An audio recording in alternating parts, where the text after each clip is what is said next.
راه ما بغاوش ولادكم يمشيو للتعليم العمومي، راه بغاوكم تسيطروا من الخصوصي ب 40,000 ريال في الشهر. وشحال تيعطوك في الشهر؟ ما تيعطوك والو.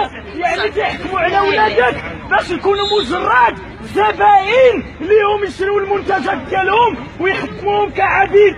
راه نتوما المقصودين الاولين في هذه المعركه هذه. ملي يعطوك الكاسكيطه ويقول لك ضربهم، قول لي هادو تيدافعوا على كرامتي وتيدافعوا على وليداتي. غدا باش ما يكونش المصير ديالهم في الشارع، غدا باش ما يكونوش الجيش الاضافي للشمكاره وتجار المخدرات وتجار الخمر المهربه. راه على وليداتكم علاش غوتوا بالاساس، هما اللي غادي يضرروا. هذوك اللي تيعطوكم الامر راهم تيخلصوهم مزيان وتيعطوهم البريمات مزيان وتيعطوهم تعويضات مزيان، بالامكان غدا يديو وليداتهم لاحسن المدارس ولا ارقى المدارس.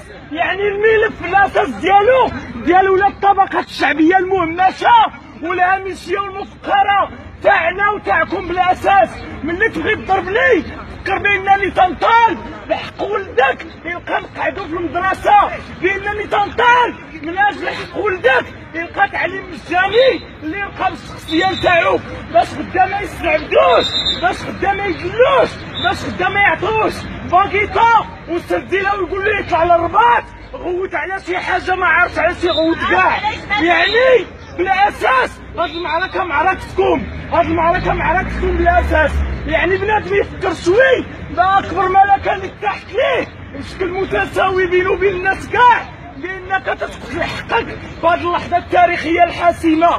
وتحيه للاساتذه والاستاذات المتدربين لدفاعهم المستميت على حقهم الثابت والمشروع. كفى للعبوديه، العبوديه كفى، انتهت. حنا ماشي عبيد، حنا انسان. يا ايمان راه السيد تيقتل العبد ديالو الا بغاه. دابا قتلونا، حنا عبيد ديالكم، قتلونا وجدنا